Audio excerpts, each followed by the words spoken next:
Karena kita sudah tidak terbiasa diajak berpikir, akhirnya kita juga cerdas. Karena kita agak cerdas, kita itu menjadi bangsa yang mudah dibodohi, gitu loh. Karena kita agak biasa berpikir, gitu loh. Jadi biasa mengmangap dikai pangarap plek. Nah, gitu loh. Jadi murid itu digitukan sama gurunya, mangap, plek. Nah, itu loh ya, mangap, plek. Nah, itu loh ya. Nah, itu loh, digitukan. Nggak diajak berpikir. Nah, ini yang menunjukkan akhirnya apa iklim, apa umat Islam ini kurang cerdas. Karena kurang cerdas akhirnya mudah dihapusi. Karena nggak biasa berpikir cerdas, apalagi termasuk berpikir kritis. Nah, itu ya. Gitu. Apalagi kalau ada guru, kalau ditanya oleh muridnya malah marah. Nah, ini bukan apa jadi guru ini. Ya. Justru guru itu harus memberi kesempatan kepada muridnya untuk bertanya. Nah, seperti kamu ini, ayo bertanya, jangan diam. Gitu loh, ya. Jadi nggak boleh guru marah karena ditanya oleh muridnya. Nah, kalau nggak bertanya kepada gurunya, mau bertanya sama siapa murid ini?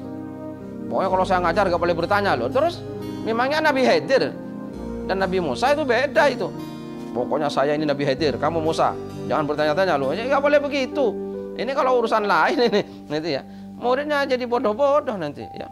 Jadi harus kasih kesempatan kepada murid ya, untuk bertanya ya. Saya masih ingat ceritanya Bahasa Al-Mahfud. Ya, Bahasa Al-Mahfud itu Rais Am dulu, yang dulu. Itu kan dulu mondok di Sarang, Bahasa Al-Mahfud itu. Berguru kepada abahnya Ki Maimun. Abahnya Ki Maimun, Ki Zuber. Ki Maimun itu putranya Kiai Zuber. Nah, Ki Sahal itu katanya sering berdiskusi sama Ki Zuber sampai semalam suntuk sama gurunya, diskusi sama kiainya Ki Sahal itu. Katanya gitu. Ya, berdiskusi sampai semalam. Gitu loh ya. Jadi makanya pinter akhirnya, gitu loh ya. Berdiskusi. Gitu ya.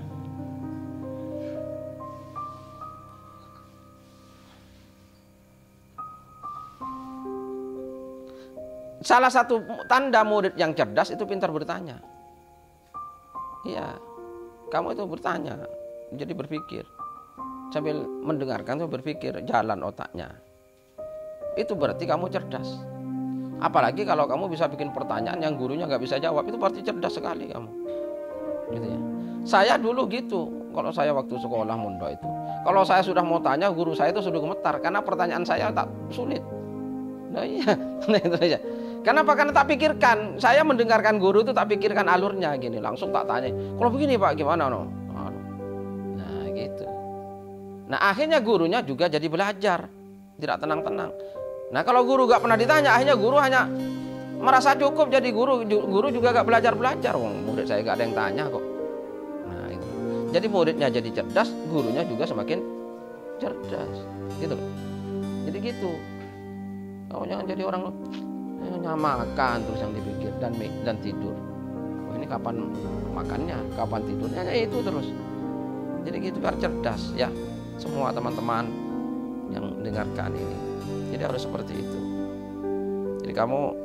Jadi berarti kalau kamu bisa bertanya, berarti kamu itu bisa berpikir. Ya. Saya dulu gitu, kalau bertanya guru saya itu begitu saya ada yang bertanya ngacung, guru saya itu sudah mulai gemetar karena pertanyaan saya pertanyaan yang sulit. Nah gitu. Nah iya.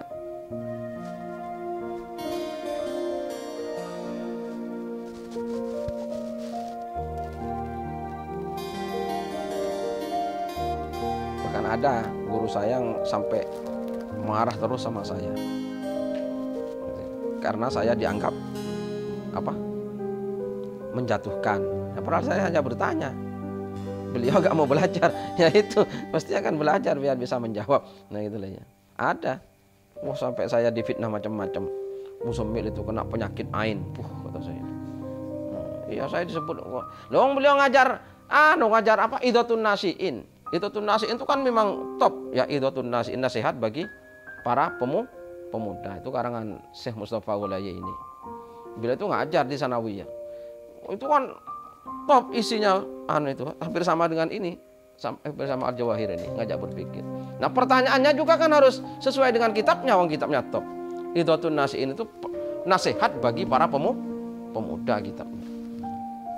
Nah, beliau ngajar itu. Nah, kalau saya tanya itu beliau terus marah-marah. Dia anggap ngetes saya, orang bertanya. Terus akhirnya saya oleh beliau dianggap Muslimil itu kena penyakit ain. Gitu. Saya juga nggak tahu penyakit ain itu apa. Gitu. Tapi saya pokoknya dibicarakan di kantor sekolahan katanya yang lain cerita. Saya itu kena penyakit ain. Nah, itu terkadang ada guru yang nggak siap begitu. Gitu ya. Bertanya, dia mau jadi guru, siapa yang jadi guru? Jangan kok marah kalau ditanya ya. Jawab. Kalau nggak bisa, ada guru yang jujur dulu di tempat saya di pondok itu. Baik, ini hutang, besok saya jawab. Nah, gitu itu bagus. Jadi saya mesti mau baca dulu. Nah, ini guru top ini. Jadi tidak terus apa? Marah, tapi hutang. Jawabannya besok. Nah, ini kan berarti top. Ya apa enggak? Itu guru top. Saya belajar sorob dulu di pondok. Saya ke almarhum sudah meninggal guru saya itu Ustadz Busro. Ustadz Busro itu ngajar sorob dulu. Izi Kelani itu. Nah, kan itu urusan tasrifan dan segala macam. Saya tasrifan itu kan memang sudah ngafalkan sejak baru lulus SD tasrifan saya. Mondok di Madura saya ngafalkan tasrifan. Nah, terus saya tanya, isrob nasrif apa? Khof itu loh, fi'il amar.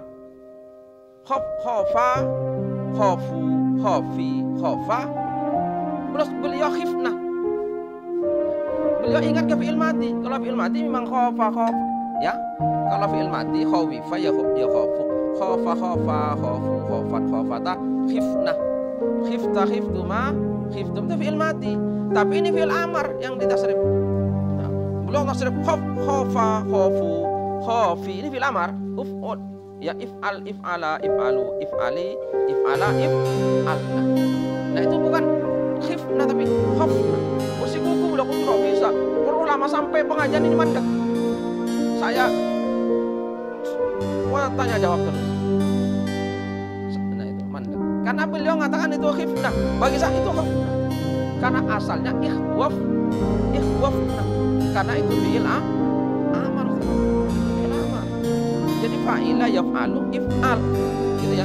Karena if'al ikhwaf, ikhwafa, ikhwafu, ikhwafi, ikhwafa, ikhwafna. Terus di iklal menjadi ikhwaf. Nah, wawunya dibuang menjadi ikhwaf. Nah, hamzahnya dibuang menjadi khofna. Beliau asing. Wahibna ini. Ingat kepada fi'il mati. Kalau fi'il matinya memang khofa, khofa, khofu, khofat, khofata. Ini gak jalan sampai bubar pengajian. Gak putus ini. Nah, saya masih kuku. Nah, pernah saya muridnya. Nah, itu loh. Gitu. Tapi akhirnya setelah lama mengakui, oh iya ya.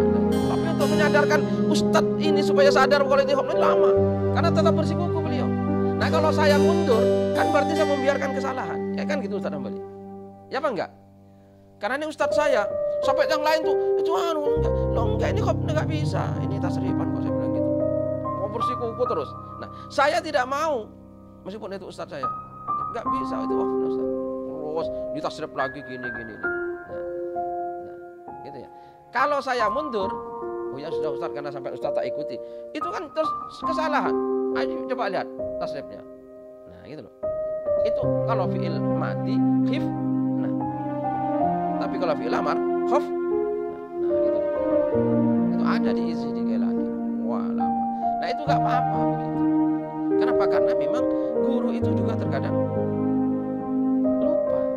Gitu ya, lupa. Ya. Nah, gitu. Biar cerdas kamu ini. Kamu juga begitu. Ngerti ya? Nah, guru kalau ada muridnya pintar itu gak boleh marah, justru senang. Nah, itu ya. Nah, kalau ada muridnya pintar itu harus senang. Malah marah.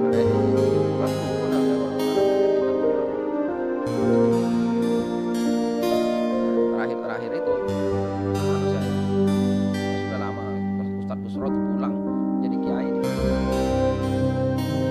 Sudah meninggal 1 tahun yang lalu.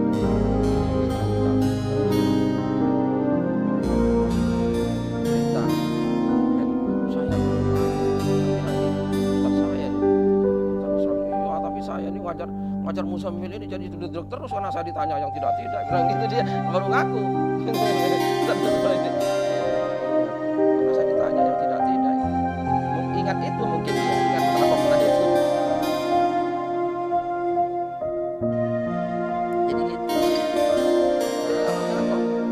cerdas, ya, yang cerdas.